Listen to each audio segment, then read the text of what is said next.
오늘 하나님 말씀은 베드로전서 4장 3절 베드로전서 4장 3절 말씀을 제가 받도록 읽겠습니다. 우리가 음란과 정욕과 술취함과 방탕과 연락과 혐오스러운 우상 숭배를 행하여 이방인들의 뜻을 행한 것은 지난날의 생활로 충분하도다. 잠깐 말씀을 위해서 기도드리겠습니다. 참으로 위대하신 하나님 아버지, 저희들을 사랑하셔서 아낌없이 자신의 생명을 내어주시고 또 저희들을 사랑하셔서 지금도 끊임없이 저희들을 지켜주시고 돌봐주시고 보호해주시고 인도해주심에 참으로 감사를 드립니다. 때로는 저희들이 헛된 것에 마음을 빼앗기거나 또 쓸데없는 것들을 생각하고 또 욕심으로 인해서 주님의 뜻과 계획에서 벗어나 어리석은 삶을 살아갈 때도 있습니다. 그때마다 성령님을 통해서 저희들을 일깨워 주시고 또 다시 위로와 힘을 주셔서 주님의 뜻 안에서 온전하게 헌신하며 또 소망 가운데 살아갈 수 있도록 힘주시는 주님께 또한 감사를 드립니다.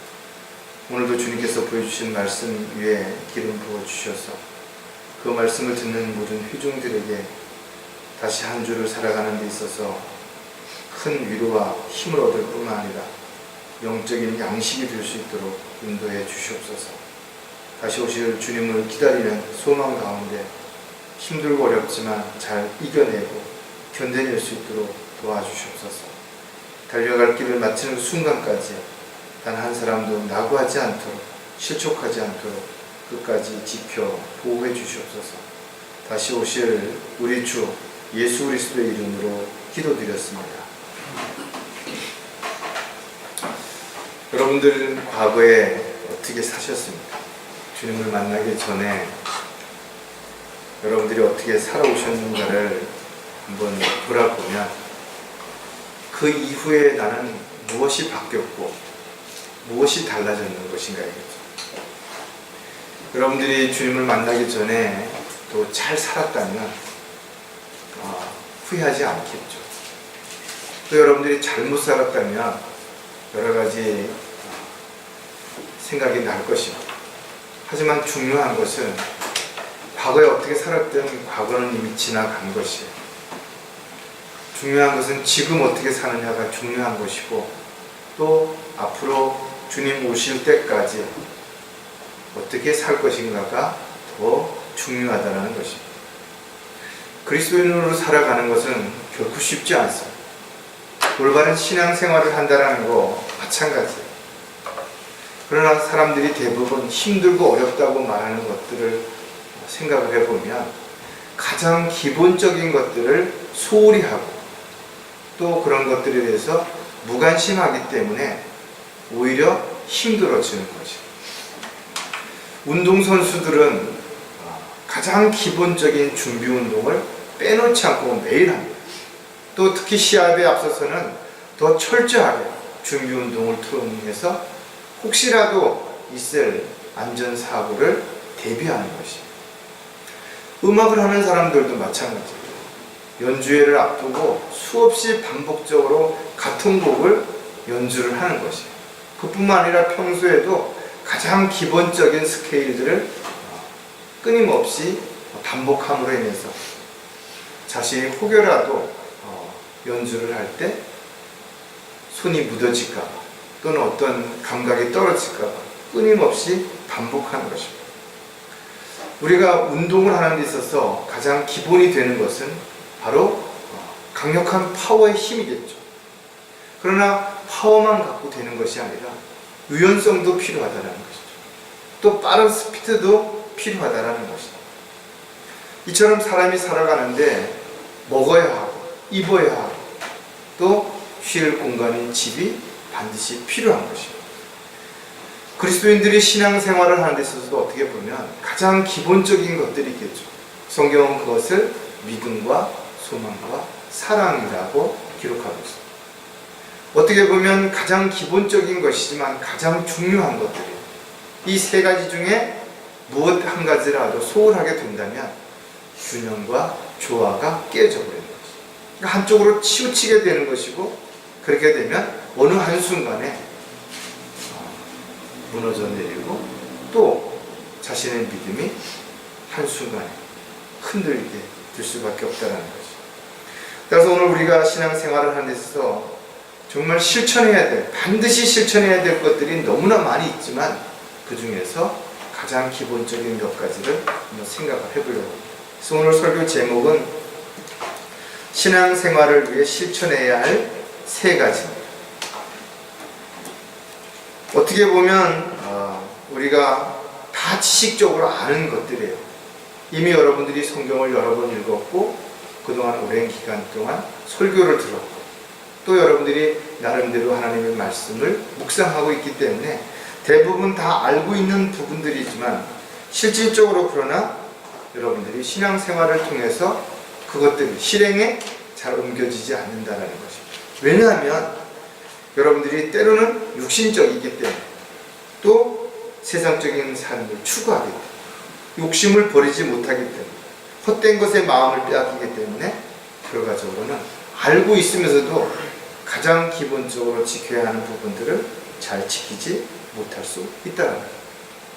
분명 저와 여러분은 세상 사람들하고 달라야 되는 것입니다.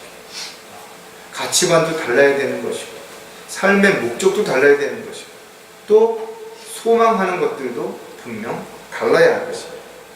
성경은 그리스도인들에게 그래서 세상 사람들하고 달라야 되는 몇 가지를 제시하고 있는데 그 중에 몇 가지를 우리가 생각해 보면 성경은 자신을 부인하고 십자가를 지라는 것입니다.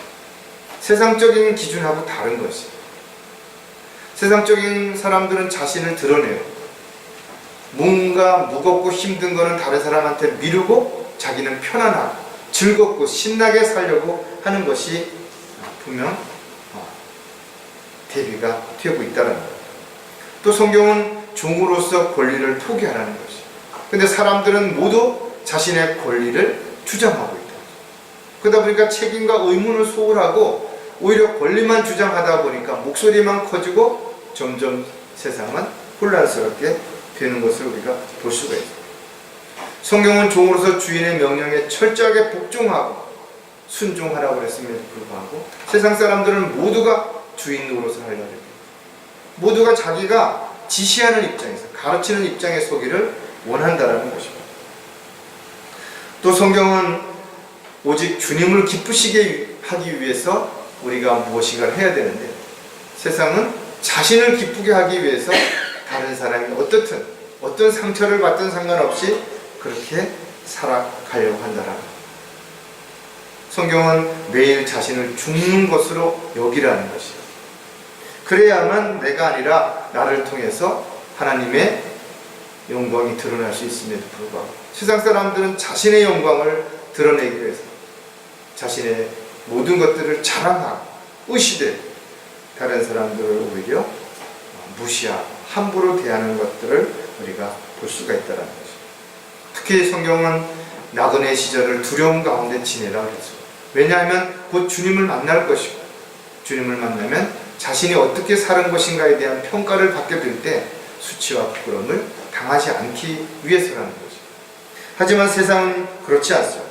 세상은 점점 더 악해지고 있고 점점 더 자기중심적으로 살아가고 있다는 거죠.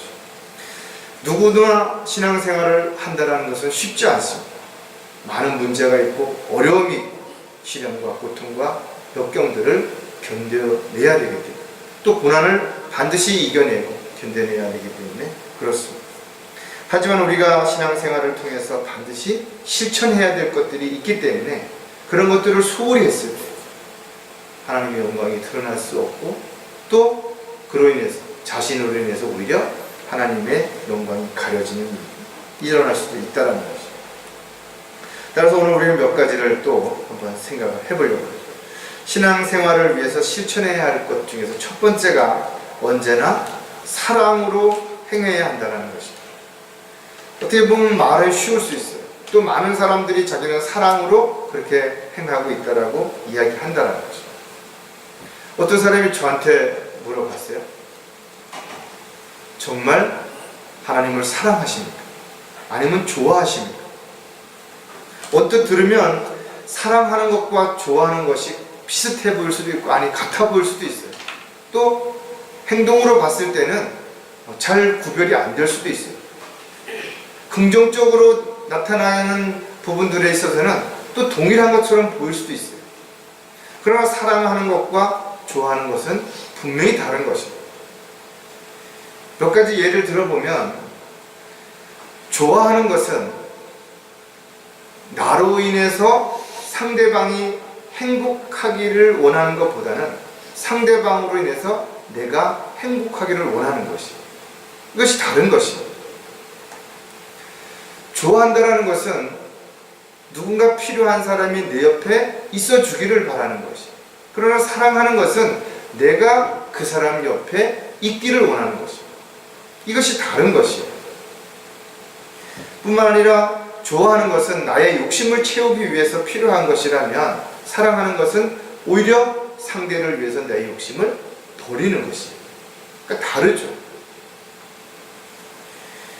또 좋아하는 것은 내가 어떤 일로 인해서 어떤 사람으로 인해서 웃는 날이 많기를 기대하는 것이에요.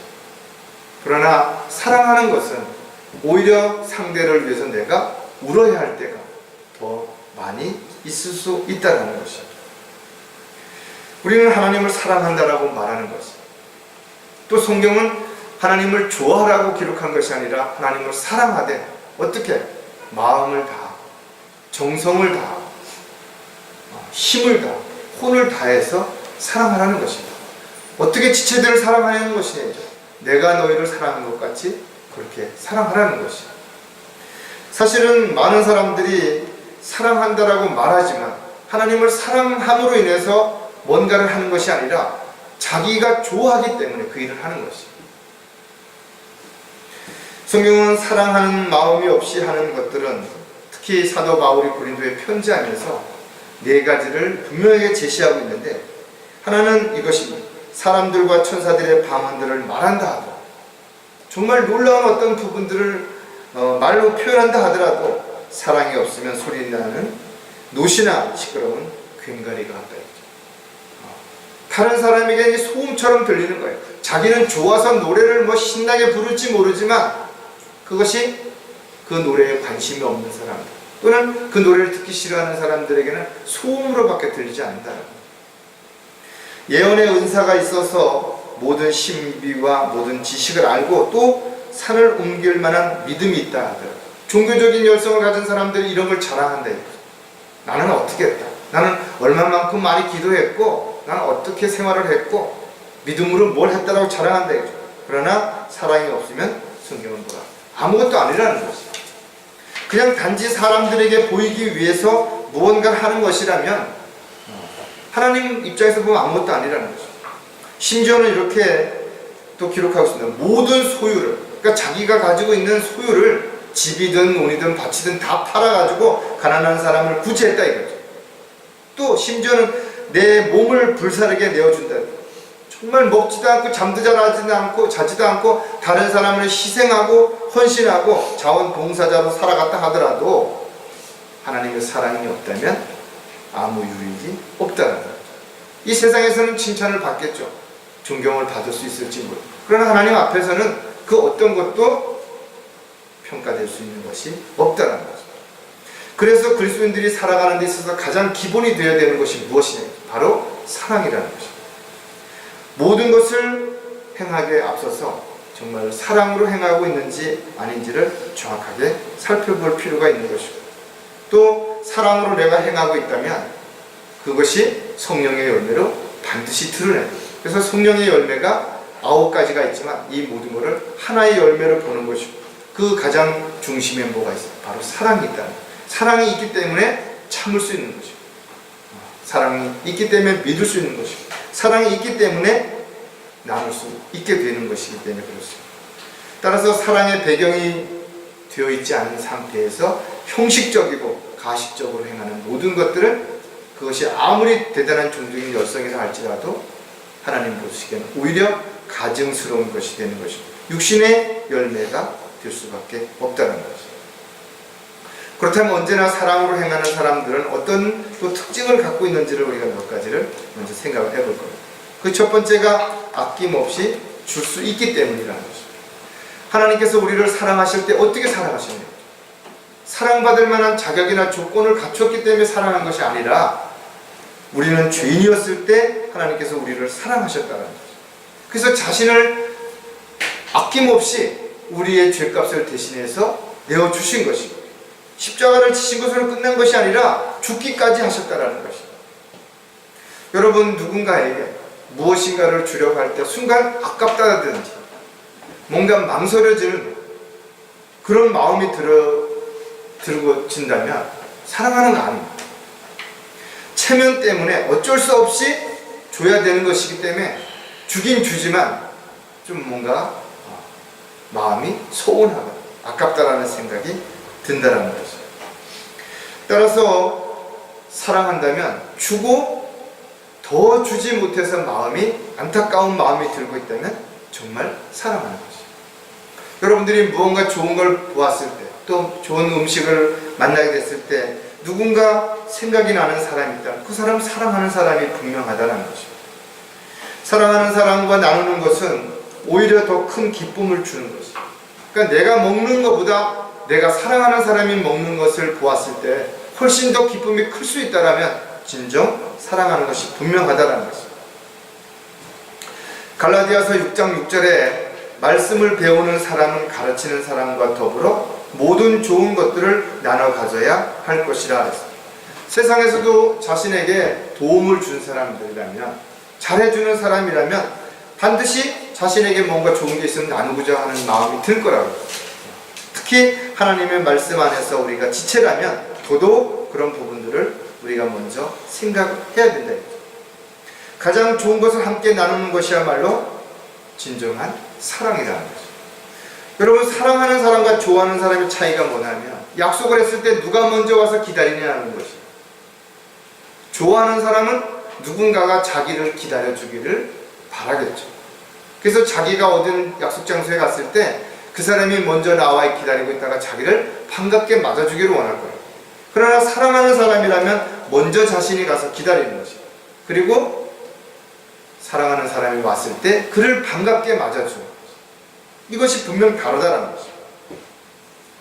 다시 말해서 우리가 신앙생활을 통해서 어떤 열매를 맺는 것인가에 따라서 그가 사랑하는 사람인지 아니면 좋아하는 것인지를 분명하게 우리가 알 수 있다는 것입니다. 사랑이 없이 아무리 열심을 낸다 할지라도 또 열매를 맺었다 할지라도 그것은 사람들에게 보여지는 것이지 결코 하나님 앞에서 하나님께 기쁨을 드리는 아름다운 결과가 될 수 없다는 것입니다. 따라서 그리스도인들은 사랑하는 지체들을 섬기고 또 먼저 배려하고 나눔으로 인해서 그 사랑을 반드시 실천해야 된다. 또 한 가지, 언제나 사랑으로 하는 사람들은 절대로 포기하지 않기 때문이라는 것입니다. 조금만 힘들어도 나는 더 이상 힘들 것 같아, 안 될 것 같아, 이런저런 핑계와 이유를 앞세워서 뭐 성격 차이니 뭐니 이렇게 이야기한다. 누구를 사랑하기 원한다면 그를 사랑하기 위해서 내가 감수해야 할 많은 고난과 역경과 시련과 아픔도 반드시 생각을 해야 될 것이라 했죠. 사랑을 얻기 위해서는 투자도 필요하죠. 시간도 투자해야 되고 물질도 투자해야 되고 또 많은 부분들을 여러분들이 배려해야 될 것입니다. 결혼하신 분들도 마찬가지로 대부분 다 이야기를 들어보면 결혼할 때 누군가의 반대가 있기도 하고 또 형편과 여건들이 잘 안 돼서 어려움을 겪기도 했죠. 이런저런 일로 인해 가지고 참 마음 졸이고 애타고 여러 가지 우여곡절을 겪은 다음에 그렇게 결혼을 하게 되는 것입니다. 행복한 가정을 만드는 거 그냥 쉽게 되는 거 아니에요. 그냥 우연히 만들어지는 거 아니에요. 행복한 가정을 만들기 위해서는 서로 노력해야 되는 것이에요.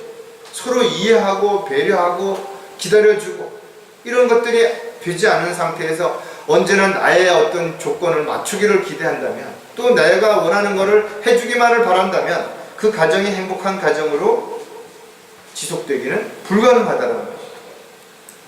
사랑한다면 끝까지 참고 기다리는 인내심도 반드시 필요하다. 야고보서 5장 7, 8절에 보면 그러므로 형제들아 주께서 오실 때까지 인내하라. 보라 농부가 땅에서 나는 귀한 열매를 바라고 이른 비와 늦은 비를 받을 때까지 오래 참나니 너희도 인내하며 마음을 경고케 하라. 주의 오심이 가까우니. 주님을 사랑하신다면 주님이 오실 때까지 아무리 힘들어도 참고 견디고 이겨내야죠. 사랑하는 사람하고 약속을 해놓고 조금 늦게 온다고 해가지고 내가 뭐 때문에 기다려, 내가 왜 손해를 봐, 이런 식으로 이야기를 한다면 그것이 진정한 사랑이라고 말할 수 있겠습니다. 특히 고린도전서 13장에서 보면 사랑은 어떤 것인가 하면 오래 참고가 가장 먼저 나온다 이거죠. 사랑을 이루기 위해서는 오래 참는 것이 첫 번째 되는 거예요. 그 다음에 친절하고 시기하지 않아야 되고 자랑하지 않아야 되고 교만하지 않아야 되고 이런 여러 가지 조건들을 우리가 갖추지 않고는 그 사랑을 지속할 수도 없고 그 사랑이 아름다운 열매를 맺을 수도 없다는 거죠. 민수기에도 보면 주는 오래 참고 자비가 크시며 죄악과 허물을 용서하시고, 주님이 우리를 사랑하시는 방법이 어떤 것이냐, 오래 참으셨다는 거예요. 정말 사랑한다면 상대가 나에게 어떻게 됐든 간에 좀 참고 기다릴 수 있는 부분들이 훨씬 상대보다 커야지 그것이 진정한 사랑이라고 말할 수 있을 것입니다. 주님께서 좀 늦게 오시는 것은 사랑하시기 때문에, 죄인들이 한 사람이라도 더 구원받기를 원하시기 때문에 좀 더 늦어지시는 것이라는 것을 우리가 생각한다면, 주님이 속히 오시기를 간절히 바라는 것과 함께 주님 오시기 전에 한 사람이라도 더 주님께로 이겨오는 이 일에 있어서 우리가 절대로 소홀히 해서는 안 될 것이다라는 거죠. 또 언제나 사랑하는 사람은 이런 또 특징을 가지고 있는데, 거짓으로 행하지 않기 때문에 사랑하는 사람을 속이는 이유가 뭐냐 이거죠. 사랑하는 사람 앞에서 굳이 거짓말을 해야 되는 이유가 뭐냐, 잘 보이기 위해서, 인정받기 위해서. 이 모두가 다 거짓으로부터 시작이 되는 거라. 그게 진정한 사랑이 아니죠. 단지 자신의 어떤 것을 채우기 위해서, 욕구를 채우기 위해서 하나의 그렇게 위선적인 행동을 하는 것이기 때문에 이런 사랑은 결국은 지속되기 어렵다. 한두 번은 상대를 속일 수도 있겠죠. 자신의 마음과 생각과 이런 것들을 행동을 통해서 감출 수도 있을지 모른다. 그러나 언젠가는 다 드러나게 되는 거죠.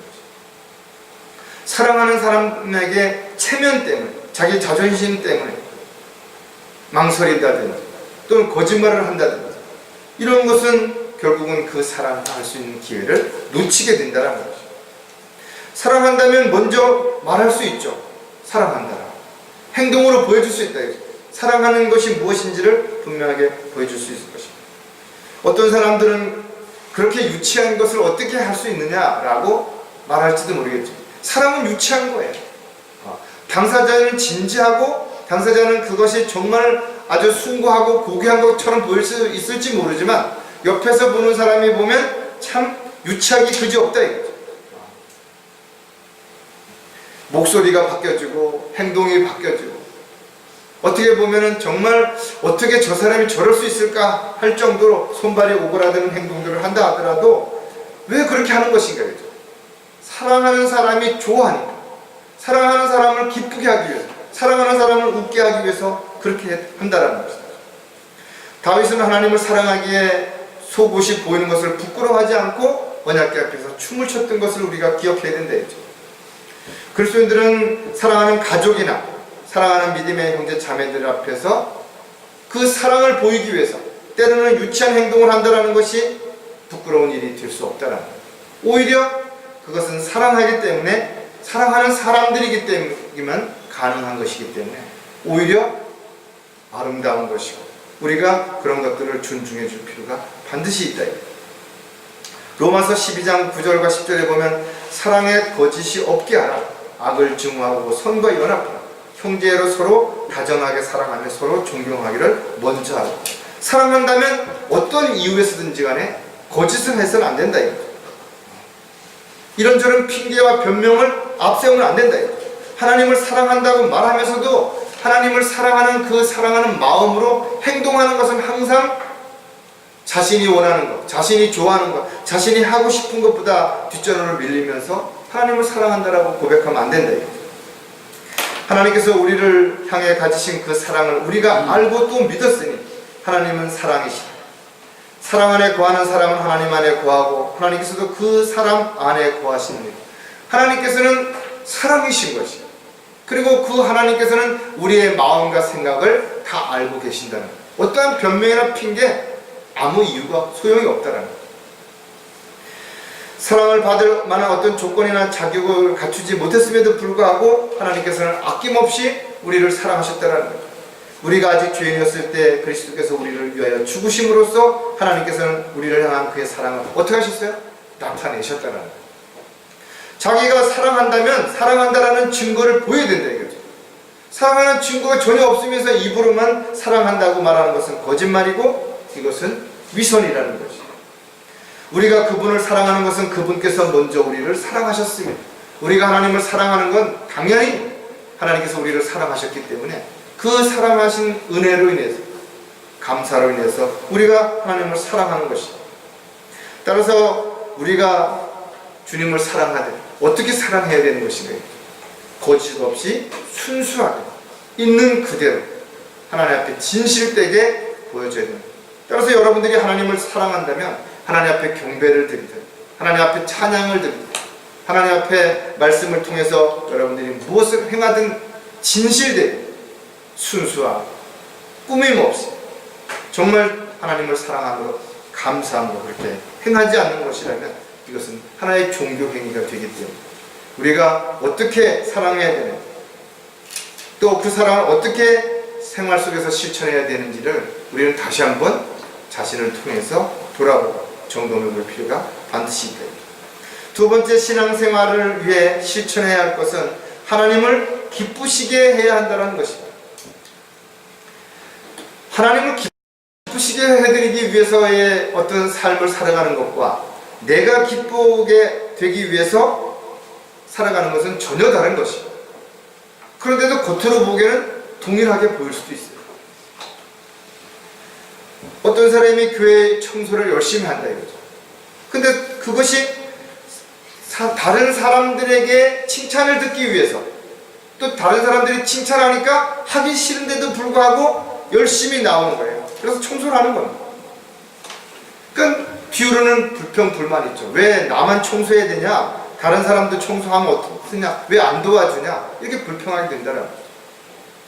그러나 하나님을 기쁘시게 해드리기 위해서 또 하나님이 사랑하는 사람들이 기뻐하는 것을 보게 하기 위해서 자신이 그것을 하고 있다면 그 하는 자체가 즐거워야 된다 이거죠. 저와 여러분은 세상이 아니라 하늘에 소망을 두고 사는 사람, 주께 소망을 두고 있는 사람들은 세상 사람들하고 좀 다르다 이거죠. 무엇이 다른 것인가? 자신의 하는 일이 항상 감사하고 기뻐야 한다는 거죠. 입으로는 나는 이 하는 일이 기쁘다라고 말하는 것이. 근데 늘 인상을 찡그리고 불평 불만을 하고 있다면 그것이 과연 기쁨을 하는 것이라고 누가 말할 수 있겠는 것인가? 주님이 저와 함께 늘 동행하신다라는 것을 알고 있다면 또 언제나 내가 힘들고 어려운 때도 주님은 나를 버리지 아니하시고 떠나지 아니하시고 돌봐주시고 지켜주시고 보호해 주신다는 것을 알게 된다면 내가 쉽게 믿음이 흔들릴 수 있겠는 것인가? 우선순위가 바뀔 수 있겠는 것인가? 형제들아 마지막으로 말하노니 기뻐하라 온전하게 되라 위로를 받으라 한 마음을 품으라 평안히 지내라. 사도 바울이 지금 고린도 교회에 편지하면서 마지막으로 남긴 말이에요. 그리스도인들의 삶이 어떠해야 되니까 항상 기뻐해야 되는 거예요. 그리고 자신이 하는 일이 온전하게 열매를 드러나야 되는 거죠. 그뿐만 아니죠. 힘들고 어렵기 때문에 위로가 필요하니까 위로를 받아야 되는 것이고 그 위로는 사람이 아니라 하나님께로부터 받는 것입니다. 한 마음을 품으라 이거죠. 사람들 앞에서는 이렇게 행동하고 또 다른 데 가서는 또 이렇게 이야기하고 두 마음을 품으면 안 되는 것입니다. 속으로는 어떤 자신의 유익을 위한 계획을 세우면서도 겉으로는 아무런 자기 유익을 위하지 않는 것처럼 헌신하는 것처럼 그렇게 해서는 안 된다 이거죠. 평안히 지내라 이거죠. 마음의 평안이 없으면 어떤 일도 기쁨으로 감사함으로 할 수가 없기 때문에 그런 것이죠. 그렇게 했을 때 사랑의 하나님, 화평의 하나님께서 너희와 함께 계시리라. 주님이 우리와 함께 계실 수 있다는 거죠. 그러나 우리가 이런 것들을 생각하지 않는다면 주님은 우리와 함께 할 수가 없게 되는 것이죠. 우리가 이런 것들을 갖추어야 하는, 이것이 어떻게 보면 그리스도인들의 삶에 있어서 가장 큰 아름다운 덕목이 될 수도 있을 것이다. 저 여러분, 기도함으로써 무엇이든 주님으로부터 받을 수 있는 것이 분명하다. 성경은 분명히 그렇게 기록해놨습니다. 그러나 좀 더 우리가 생각을 해보면 주님의 계명을 지키고 그의 목전에서 옳게 행하며 또 믿음으로 그렇게 구할 때 이런 것들을 배제한다면 자신이 원하는 것, 자신이 좋아하는 것, 하고 싶은 것들을 주님 해주십시오. 이거는 주님을 좋아하는 것이지 주님을 사랑하는 것이 아니라는 것입니다. 즉 자신의 뭔가를 위해서 하나님이 필요한 것이지 하나님을 위해서 자기가 뭔가 도구로서 일꾼으로서 필요하기 때문에 주님 앞에 구하는 것이 아니라는 것이다. 신실한 그리스도인들은 신앙생활을 어떻게 해야 되는 것인가? 오직 주님만을 기쁘시게 해드리기 위해서 그렇게 살아야 되는 것입니다. 그러나 반대로 자신을 기쁘게 하려고 하는 사람들은 하나님 앞에 희생제를 드린다 하더라도 그 희생제가 하나님 보시기에 가증스러운 것이다. 찬양을 드린다 하더라도 그 노래소리를 내 앞에서 치우라고 이스라엘 백성들에게 했던 것처럼 주님이 그렇게 말씀하실 것이다. 속이는 저울 추나 마음이 비뚤어진 자들 역시 하나님 보시기에 가증스러운 것입니다. 이런 위선자들이 세상에선 칭찬을 받고 존경을 받을지 모르겠지만 하나님 보시기에는 가증스럽게. 그래서 그리스도인들은 순수해야 됩니다. 부족하면 부족한 대로, 잘 못하면 못하는 대로 자신이 할 수 있는 일을 통해서 하나님을 기쁘시게 해드리는 삶을 살아가야 되는 것입니다. 따라서 그리스도인들의 삶은 언제 어디서나 주님으로 인해서 기뻐할 수 있어야 되고 또 그 주님으로 인해서 기뻐하는 그 기쁨으로 더욱더 주님을 기쁘시게 해드리는 그런 삶을 살아야 될 것이다. 하나님을 기쁘시게 하는 사람들의 특징도 우리가 몇 가지를 생각을 해볼 텐데 바로 간증이 있는 삶을 살기 때문이라는 것이죠. 즉 주님을 기쁘시게 하는 것은 뭐 대단히 거창하고 뭐 놀랍고 뭔가 특이한 것들을 하는 것만이 아니라는 것이다. 그냥 자신에게 주어진 환경과 여건 속에서 항상 주님을 먼저 생각하고 또 주님의 뜻과 계획들을 알고 순종하는 삶을 살고자 애쓰는 것이 이야말로 가장 먼저 아름다운 간증의 삶이 될 수 있다는 것입니다. 하나님께서는 우리에게 할 수 없는 일을 요구하신 적이 없다. 우리가 할 수 없는 일을 계속 하라고 그렇게 하시지 않는다는 것입니다. 억지로 마지못해서 하면서도 그것을 하나님을 기쁘시게 하는 일이라고 그렇게 말할 수 없다 이거죠. 따라서 그리스도인들은 마음을 먼저 새롭게 함으로 인해서 변화를 받아야 돼요. 하나님께서 선하시고 기뻐하시고 온전하신 뜻이 무엇인지를 나의 생활을 통해서 입증하는 삶을 살아가는 것입니다. 그것이 크지 않다 하더라도 괜찮아요. 자주 그런 일이 없다 하더라도 중요한 것은 이런 것들을 하나씩 하나씩 해감으로 인해서 더 가까워지고 더욱더 주님을 기쁘시게 해드리는 삶을 살아갈 때 놀라운 변화가 우리에게서 일어날 수 있다는 것이죠. 저 여러분이 누구를 만나고 무엇을 하든지 궁극적으로는 하나님을 기쁘시게 하는 일을 하고 있다면 지금 나는 간증이 있는 삶을 살아가는 것이 분명하다는 것이죠. 에베소서 5장 10절에서부터 11절에 보면 무엇이 주를 기쁘시게 할 것인지 입증하라. 여러분이 자신이 하는 일이 어떤 일인지 또 왜 하는지 누구를 위해 하는지를 먼저 생각을 해본다면 자신이 하는 일로 인해서 주님을 기쁘시게 할 것인지 아닌지를 분명하게 알 수 있죠. 어디를 가든 누구를 만나든 마찬가지입니다. 이것을 자신의 삶을 통해서 입증해야 되는 것입니다. 열매 없는 어둠의 일들에 관여하지 말고 오히려 그것들을 책망하라. 세상에서 아무리 성공했다 하더라도 아무리 영웅 대접을 받는다 하더라도 그것이 하나님 보시기에 합당한 것이 아니라면 열매 없는 일들입니다. 영적인 열매로 봤을 때는 성령에 의해서 일어나는 열매가 될 수 없기 때문에 모두 육신의 열매가 된 것이죠. 모두 언젠가는 썩어지고 세상에서 사라지게 될 것입니다. 그러나 믿음이 없이는 하나님을 기쁘시게 할 수 없나니 반드시 자신이 하는 어떤 일들은 믿음으로 하는지 그렇지 않은지를 반드시 생각해보고 확인해볼 필요가 있다는 거죠. 또 주님께서 원하시는 일이 무엇이냐. 성경은 모든 사람들이 구원을 받기를 원하신다는 사실을 우리에게 가르쳐주고 있습니다.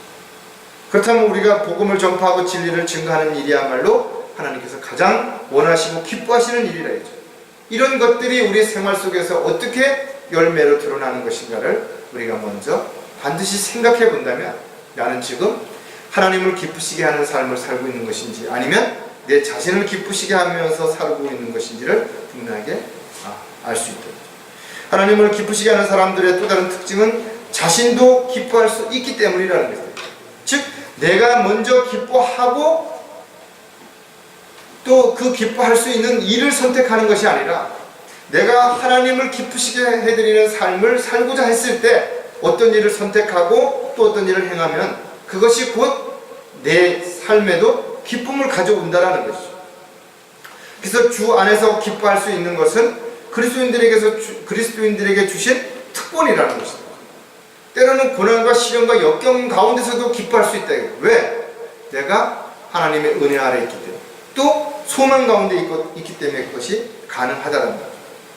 구원받은 그리스도인들은 주 안에서 빛이니 빛의 자녀들로서 행하라겠죠. 자신의 신분이 어떠한지를 알았다면 자신의 행동 또한 그 신분에 걸맞는 삶을 살아가야 되는 거죠. 성경은 더 이상 어두운 일에 관여하지 말고 열매 없는 일을 책망하라 했죠. 열매 없는 일을 동조하거나 거기에 마음을 뺏겨서 살아가지 말라는 거죠.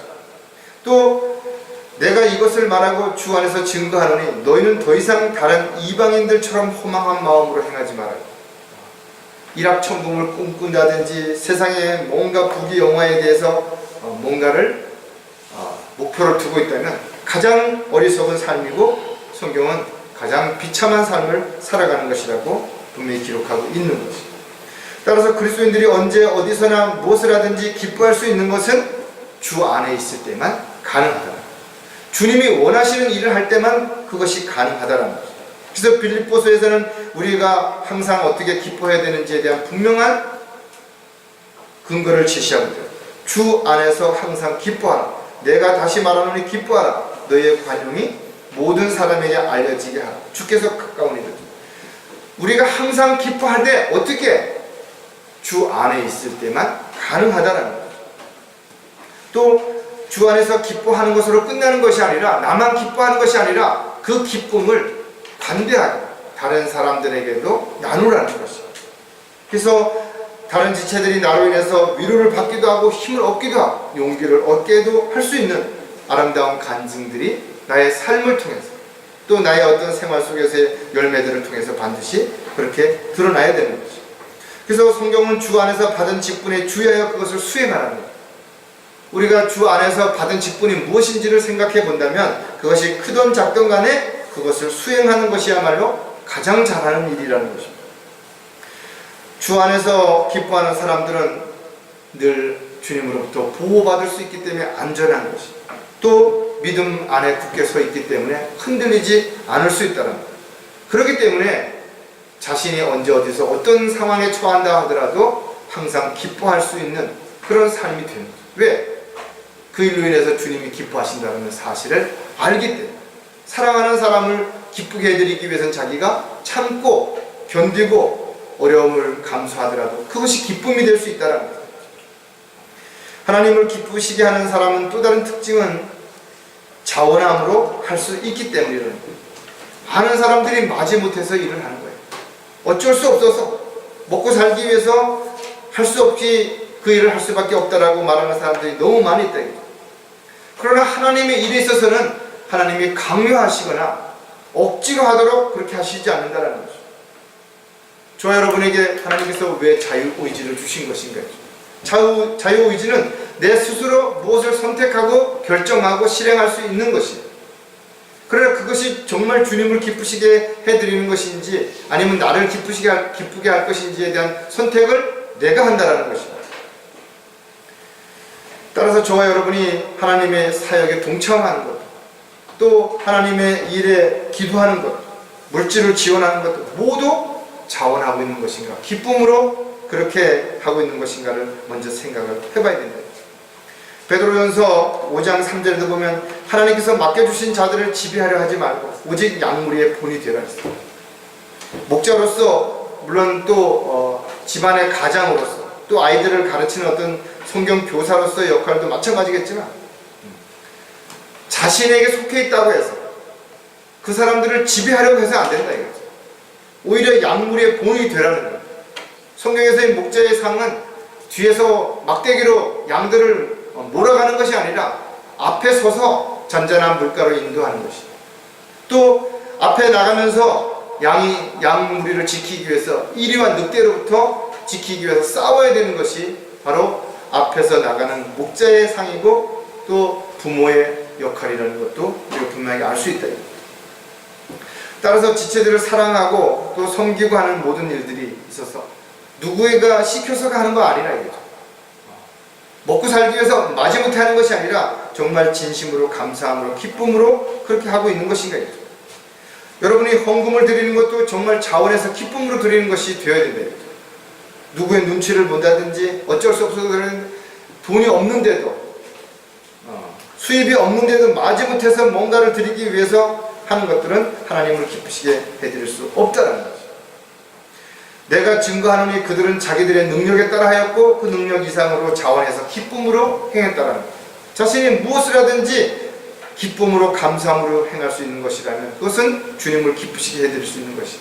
그러나 억지로 마지못해서 체면 때문에 무언가를 해야 된다면 이것은 모두가 다 결국은 자기를 기쁘게 하기 위해서 다른 사람들로부터 칭찬과 인정을 받기 위해서 하는 하나의 형식적인 것에 불과하기 때문에 종교 생활이 될 수밖에 없다는 것입니다. 자, 마지막으로 신앙생활을 위해 실천해야 할 것은 모든 일에 감사해야 한다는 것입니다. 여러분, 어떻게 하면 모든 일에 감사할 수 있을 것인가 이거죠. 가장 쉬운 방법은 기대치를 낮추는 것입니다. 자기가 뭔가 기대하는 것이 크면 클수록 감사하기보다는 불평할 수밖에 없다는 거죠. 또 한 가지는 욕심을 버리면 되는 것이죠.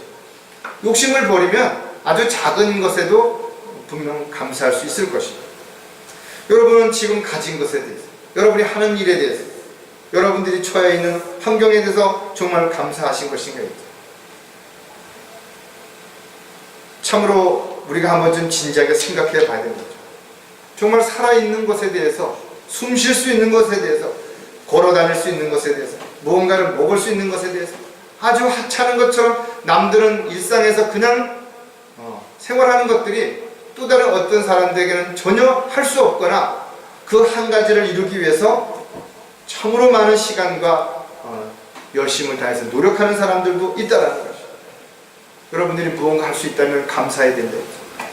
여러분들에게 세상에 썩어질 것이 아니라 산 소망이 있다면 지금 어떤 처지에 있다 하더라도 여러분 감사해야 됩니다. 주님이 곧 오시면 저 여러분은 이 모든 세상에서의 모든 것들은 다 내려놓고 주님께로 가게 될 것입니다. 하지만 감사를 아무나 할 수 있는 건 아니죠. 특히 모든 일에 감사할 수 있는 사람들은 많지 않습니다. 여러분들이 감사할 수 없는 일조차 감사할 수 있다는 것을 성경은 우리에게 제시하고 있지만 참으로 쉽지 않은 것이죠. 그래서 모든 일에 감사하는 것이 하나님의 뜻이라는 것입니다. 그리고 모든 것에 감사를 한다면 철저하게 자신을 부인해야만 것이 가능한 것입니다. 부모님으로부터 물려받은 그런 여러 가지 재능들 감사해야 됩니다. 하나님으로부터 받은 다양한 은사들이 있죠. 감사하셔야 되는 것이죠. 어떤 일도 불평하거나 원망하지 말고 오히려 그 일을 할 수 있으면 감사할 때 오히려 더 능률도 오를 뿐만 아니라 그 감사함이 자신을 더 기쁘게 해, 더 열심히 할 수 있는 원동력이 될 수 있다는 것이죠.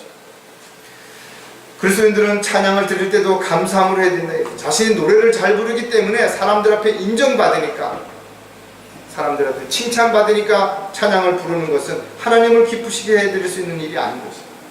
여러분들이 정말 찬양을 부를 때 감사함으로 찬양을 드린다는 이것은 하나님 앞에 또 다른 입술의 열매가 되는 것입니다. 주 안에서 항상 감사함으로 마음의 화평을 누리고 있다면 이 또한 참으로 큰 은혜가 될 수 있다는 것이죠.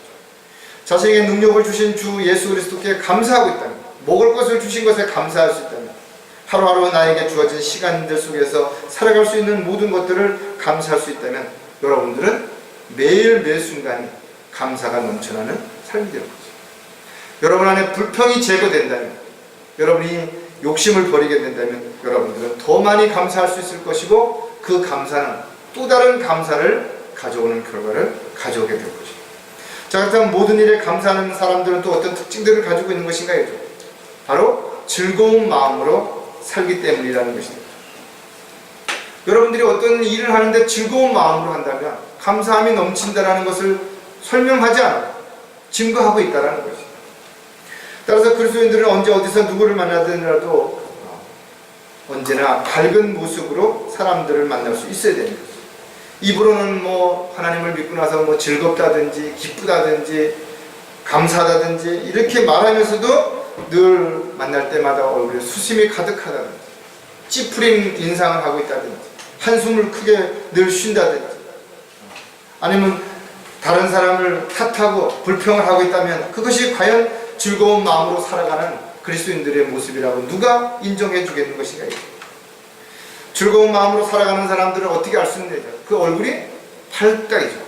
늘 웃고 또 표정이 밝고 말하는 것들이 긍정적이고 모든 부분에 있어서 정말 부드럽고 이런 부분들이 볼 수 있다.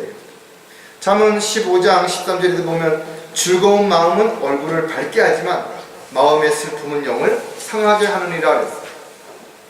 사람이 즐거운 마음을 가지기 위해서는 가장 중요한 게 욕심을 버려야 되는 것이죠. 불평과 원망보다 오히려 감사하는 마음을 가져야 그것이 가능하다는 거예요. 이 죄악으로 가득 찬 세상을 살아가는 데 있어서 힘들지 않은 사람이 어디 있겠냐고. 그러나 그렇다고 해서 피곤해 지쳐있고 희망도 없는 사람들처럼 살아간다면 과연 우리의 모습을 보고 누가 하나님을 믿는 사람들이 저렇게 감사와 기쁨이 넘치는 삶을 살아간다라고 그렇게 말할 수 있겠습니다. 또 우리의 삶을 통해서 우리에게 그런 은혜와 사랑을 베푸신 하나님을 만나고 싶고 하나님을 믿고 싶은 마음이 들겠는 것인가요? 따라서 그리스도인들은 눈에 보이는 것보다 보이지 않는 것들을 볼 수 있는 영적인 눈을 떠야 될 것이고 세상에 있는 것들이 아니라 오히려 더 놀라운 것들, 위에 있는 것들을 생각할 수 있고 바라볼 수 있는 그런 마음을 가지고 즐겁게 살아갈 때 우리는 감사가 넘치는 삶을 살아갈 수 있게 되는 것입니다. 모든 일에 감사하는 사람은 도움을 줄 수 있기 때문이라는 것입니다. 많은 사람들이 그러죠. 너무 내가 힘드는데, 너무 지쳐있는데, 너무 가진 게 없는데 어떻게 남을 도울 수 있느냐라고 말하고 있다. 그러나 사실은 자신이 가지고 있는 것들이 많이 있죠. 그럼에도 불구하고 가지지 못한 것들만을 생각하기 때문에 늘 자신은 아무것도 가진 것이 없다고 생각하고 착각할 수 있게 된다는 것입니다. 여러분들이 하루에도 참으로 많은 사람들을 만난다 이거죠. 여러분들이 의도적으로 돈을 갖다가 준다든지 아니면 물건을 사가지고 일부러 찾아가서 주는 그런 경우도 있겠지만 그런 것만이 도움이 아니라는 거예요. 여러분이 지나가다가 어려운 사람을 보았을 때 무거운 짐을 든 어르신네를 봤을 때 그 짐을 좀 들어준다든지 장애인들을 만났을 때 휠체어를 좀 밀어서 언덕을 올라갈 수 있게 해준다든지 좀 양보를 해준다든지 이런 여러 가지 사소한 부분들도 얼마든지 다른 사람에게 도움이 될 수 있다 이거죠. 따라서 여러분들이 만나는 그 만남이 그냥 지나가는 만남들이 아니라고 생각을 한다면 정말 그 만남 속에서 여러분들이 오히려 많은 걸 배울 수 있고 얻을 수 있고 또 그 만남을 통해서 여러분들이 더 많은 기회를 얻을 수도 있게 된다는 것이죠. 고린도전서 9장 18절에 보면 그렇다면 내 상이 무엇이냐? 그것은 내가 복음을 전할 때 값없이 그리스도의 복음을 전하고 복음으로 인한 내 권리를 다 사용하지 아니하는 것이로다. 여러분들이 복음을 전할 때 어떤 욕심을 가지고 그 복음을 전하고 또 진리를 증거해서는 안 된다는 거죠. 여러분들은 단지 그리스도인으로서 하나님이 기뻐하시는 일을 감사함으로 그 일을 행하는 것입니다. 그랬을 때 여러분들이 그로 인해서 받게 되는 어떤 상처라든지 어려움이라든지 손해라든지 이런 것들을 주님께서 반드시 보상해 주신다는 것이죠. 하지만 세상에서 무언가 여러분들이 잘했다는 것을 칭찬받게 된다면 오히려 그 상은 이미 받은 것이기 때문에 주님 앞에 섰을 때 받을 상이 없게 되는 것이죠. 복음을 전하는 것은 어떤 특별한 사람들만이 행하는 것이 아니라 반드시 그리스도인들은 해야 되는 것이고, 또 자신이 복음을 전했다고 해서 자랑해서도 안 된다는, 부득불 당연히 해야 할 일을 했을 뿐이라는 거죠. 오히려 복음을 전하지 않은 것이 화가 된다라고 성경은 기록하고 있는 거죠. 여러분들이 복음을 전파할 때, 또 여러분들이 복음을 전파하기 위해서 누구를 만날 때 정말 감사하는 마음, 기쁜 마음으로 그렇게 하고 있다면 여러분들이 어렵고 힘든 상황도 오히려 감사할 수 있죠. 또 그런 과정에서 여러분들이 복음을 통해서 열매를 맺었을 때 훨씬 더 감사함이 커질 수 있다는 거예요. 여러분들이 무언가 누군가를 도울 수 있다면 여러분들이 아낌없이 또 망설이지 않고 그렇게 살아갈 때 오히려 도움을 받은 사람보다 도움을 준 여러분들이 훨씬 더 감사가, 기쁨이 넘칠 수 있다는 것들을 분명히 기억해야 돼요. 왜? 주는 자가 더 복이 있다는 것을 주님께서도 분명히 우리에게 가르쳐 주셨기 때문에. 모든 일에 감사하는 사람은 진심으로 고마워하기 때문에, 다른 사람에게 도움을 주는 것으로 인해서 내 스스로가 기쁨으로 끝나는 것이 아니라 살다 보면 나도 누군가의 도움을 받을 때가 있다는 거죠. 그러나 도움을 받을 때 우리는 꼭 기억해야 되는 것이 사랑의 빛 외에는 빛을 지지 말라는 것이죠. 누구에게인가 도움을 받았다면 반드시 그 도움을 받은 것에 대한 감사함으로 다른 사람에게 그 도움을 줄 수 있는 그런 삶이 지속돼야 된다는 거죠. 어떤 누군가가 나에게 도움을 줬다면 아주 그것이 비록 작은 일이라 하더라도, 작은 호의를 베푼 것이라 하더라도 진심으로 감사하고 고마워하고 기뻐할 수 있어야 됩니다. 감사에 인색한 사람들은 도움을 받으면서도 오히려 불평한다 이죠. 뭐 이걸 이 정도만 주냐 이거죠. 째째하게 부자가 말이야 돈을 몇 푼을 준다는, 이렇게 이야기하면 안 된다 이거죠. 이왕 주려면 사과 한 상자 주든지 사과 한 개가 뭐야 이렇게.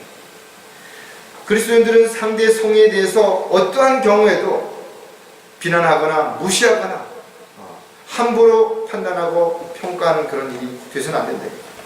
아주 작은 것에도 고마워할 줄 알고 진심으로 감사하는 마음이 있어도 자신이 그것을 갚을 수 없게 된다면 하나님 앞에 간절히 기도해야 된다. 내가 이것을 받았지만 나는 지금 이것을 갚을 길이 없다. 주님께서 훨씬 더 좋은 것으로 그에게 필요한 것들을 채워주시라고 기도해야 됩니다. 그래서 여러분들이 누군가에게 뭔가를 베풀게 된다면 오히려 풍족하게 되는 이유가 뭔가요? 하나님께서 갚아주시는 거예요. 그 하나님께서 갚아주시도록 그 내가 베풀어준 사람이 하나님 앞에 간구하고 또 간구하고 있다는 사실을 절대로 잊어서는 안 된다는 것이죠. 시편 136편 25절에 보면 모든 육체에게 먹을 것을 주시는 분께 감사라. 그의 자비가 영원히 지속되며, 누군가가 나에게 배고플 때 빵을 하나 줬다 이거죠. 그럼 그 빵을 준 사람이 감사하는 사람이죠. 그러나 그 사람에게 나에게 빵을 주게끔 만드신 분이 누구시냐 이거죠. 그 마음을 주관하신 분은 하나님이시라는 거죠. 따라서 나에게 모든 먹을 것을 주시는 것은 하나님께서 해주시는 거죠. 그래서 우리가 살아가는 데 필요한 모든 일용할 양식을 주님께서 허락해 주신다. 그것이 누군가에 의해서 또 내가 열심히 노력해서 벌었다 하더라도 그렇게 해주시는 모든 것에 궁극적인 하나님의 사랑이 있음을 우리는 절대로 잊어서는 안 되는 거죠. 저와 여러분은 모든 것을 주님으로부터 공급받는 것이 분명하다.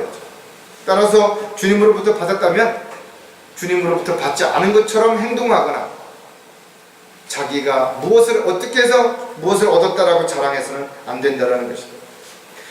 저와 여러분은 살면서 누군가에게 도움을 줄 수도 있고 도움을 받을 수도 있다.